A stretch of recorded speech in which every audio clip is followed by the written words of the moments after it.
you knew you didn't like to pick up the phone, and you knew you wanted so many listings.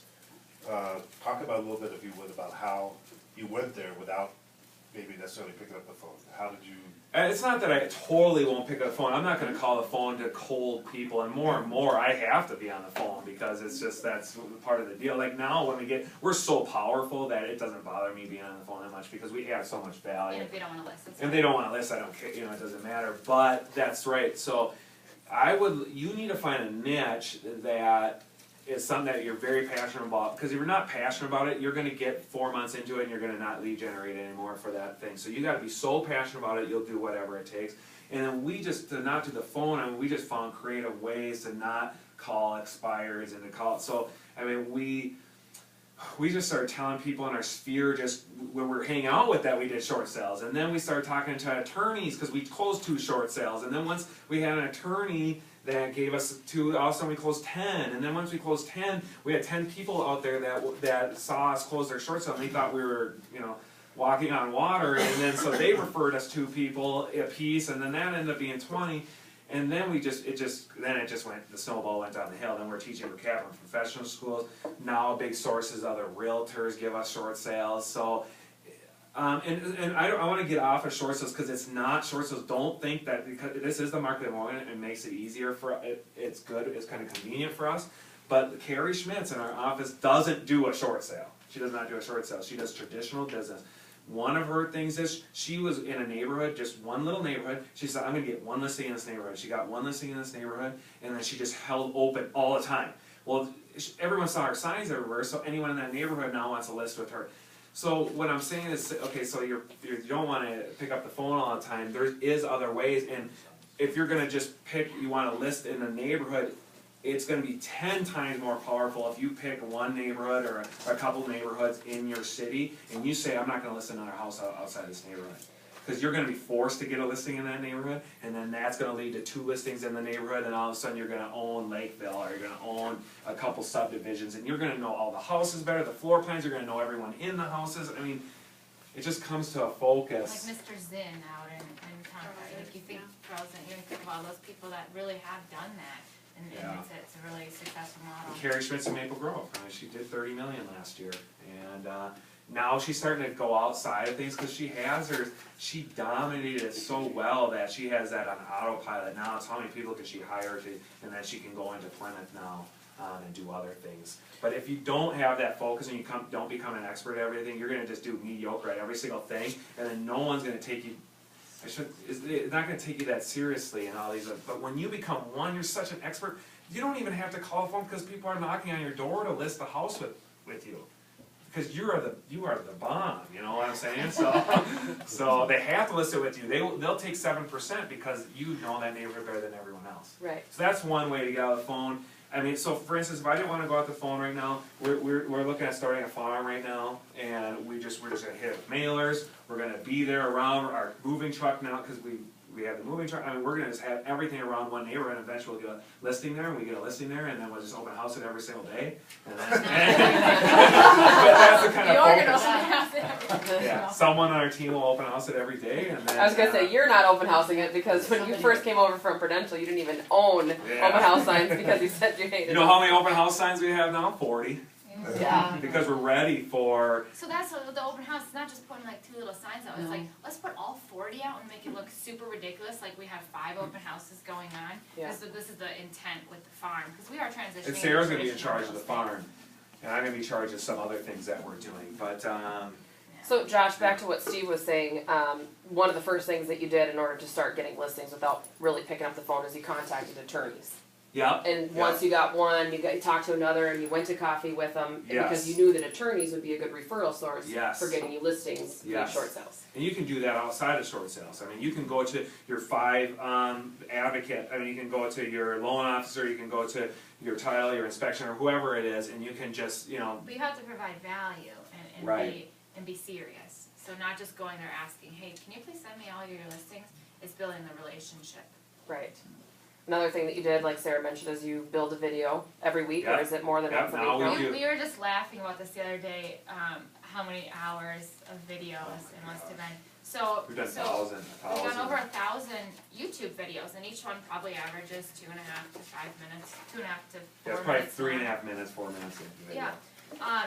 And started doing that. I mean, we would just go down in the basement of our old office and shoot videos about short sales. So whether it was short sales or it was going to be Maple Grove real estate, 'cause I'm sure we'll probably end up starting something about Maple Grove real estate eventually. But started shooting videos about it, and then over time, over the past few years, having over 1,000 videos out there has driven up our SEO. So now when people search, you know, we always joke they search short grass in Maple Grove, and it's like, okay, I'm Josh Pomerleau. You need to do a short sale. Short man in a little hat. It's like, Josh. There's so many videos that they just. But keep not popping even up. just the And videos now on Google. It's also Yeah. when someone gets referred from an attorney or someone's a referral, they go to our website and see the they can 1,000 search their videos, and bank it and just. then they find the video. It's a done deal. But that's because we became such an expert. No one's a better expert in the Twin Cities than us, period. I mean, we've seen every single situation, no one. So, I mean, that's what it came down to. And then that's back to the mindset too. Yeah. And you don't expect your videos to be perfect. You No. don't script They've every never word. been restarted. You just We've never restarted a video. Yep, you just talk. You have a Except when you conversation. probably started yelling at me about something. Something I'm doing wrong or No, something. Sarah and I. But you know what's Sarah and really funny is we hate to do the videos. We absolutely hate to do it. We sit down every week to do it. It's about 14 a week. But I think Oh, with it's being so out of town, shit. it averages to only 7 a week. But it is, I mean, it's like pulling teeth to get us there. But that was, in the beginning, that was one of the best lead generation sources, was just sitting down in front of a camera in the most uncomfortable situation ever.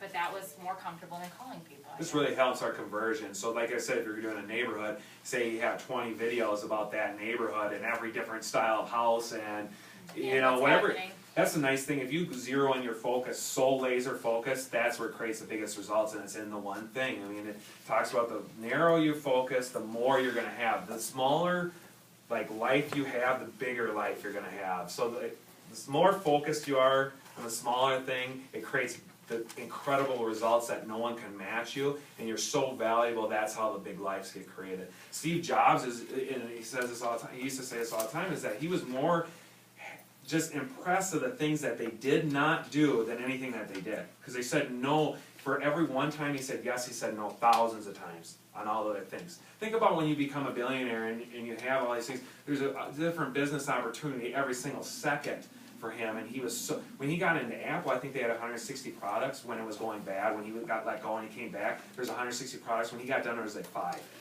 You know, after he got through, because he knew that if they just focused on a handful, 1, 2, or 2 things, it was going to dominate the marketplace with the people that they have. So, but doing 160 things mediocre, the company was going down. It was going to go down soon, very soon. Okay. What other questions do you That's have? hard too. Well, I saw a That's quote hard. from the one thing about multitasking. Yeah, Talk no about such that, thing. because everybody says, "Oh, I'm such a No. great multitasker." No such thing. Right, and I thought that was a wonderful quote. So we've learned there's no such thing as multitasking about 3.5 years ago in one of Gary's Mastermind, because he's been writing that book for 5 years. So we've been we've been kind of a sounding board from Gary when we're writing this book, and that's been awesome. And we're in Gary's Mastermind coming up here, and we're so excited. We just love it, and he's just such an awesome dude. But the multitasking, you cannot do 2 things at once that are important, period. Start talking to me, have a conversation with me, and then be on the phone, or writing down something very important that you're not even talking to me about. Impossible. Now, yes, can you drive and talk on the phone? Even driving and talking on the phone, that's a certain level of being drunk, they say. Yeah. So multitasking, when we do so many interviews, because we're always interviewing people, and they say we're great multitaskers, we look at each other and we're just like, oh man. It's okay. I mean, Yeah, you we- can see where we people think that's And you great. probably- But when you're focusing on getting listings, the multitasking is not good. Well, and you probably thought you were multitasker at Oh one yeah. point. Oh yeah. Right. So Yeah. but it's changed the Yeah. reading and the education that you've had. That's why it's important to read, all the time. We just read. I'm always reading a book, I don't really like to read. But I tell her the Cliff Note version. Yeah. He'll stand through and tell me this. You're reading the read one this or thing don't. though, and And so I'll I listen. tell her the one. Okay, this is the book Gary should read, and you read it. So you don't have to like to read all the time. I don't like to read. I don't really love it. I just do it because I know I need to. Right. I have kind of a personal question, and I can ask it because Yeah. I'm older. Relationship. Now, How did this obviously, start? well, no, I wasn't I a don't really want to secretary. know that. I want to know, your business, Your business your mindset. personal life been affected by your relationship? Are you able to work well together? You seem real focused, and Yes. real organized, and he's the, He's, yeah, he's if the there's, energy. if there's a starter and a finisher in Okay. any relationship, it would be starter, dreamer, and then imaginary, you, and more of the executor and Okay. finisher.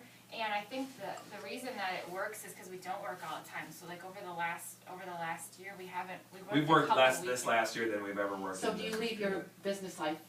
No.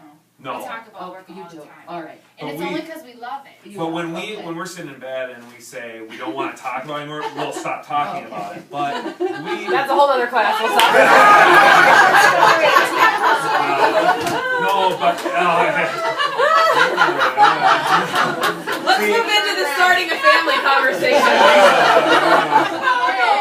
He's so focused on one thing. Yes! He didn't even think about what you People always say like, how do you work together? And all that kind of stuff. We're like, I mean, God made us perfect. I mean, literally, it could not. And that's one thing in our notes to talk about is that no one succeeds alone. Gary says this every time I see him. No one succeeds alone. Period. No one. Steve Jobs not succeeds alone. Every time you see someone, even like Sam Walton, he had people ahead of him that bought him or rented out the space and paid for it. And I mean, it just comes down to every single very successful person. You can always trace it back. There was someone almost probably even just as more important than that person in the beginning. And without Sarah, I would be doing 7-8 million. Unless I would have found another person that I could have partnered with or an admin that could have fulfilled her role in the very beginning. But she's just my business partner. And we've gone from 3-4 million a year to 24 million, and that change all happened when she came on board. Because Gary always says that if you're struggling in an area, you're one relationship to going to the next level. We are being at 40 million. We're one relationship, the listing specialists in our office, of going to 70 million. 60, 70 million. We've always, every time we go, we're always one relationship away.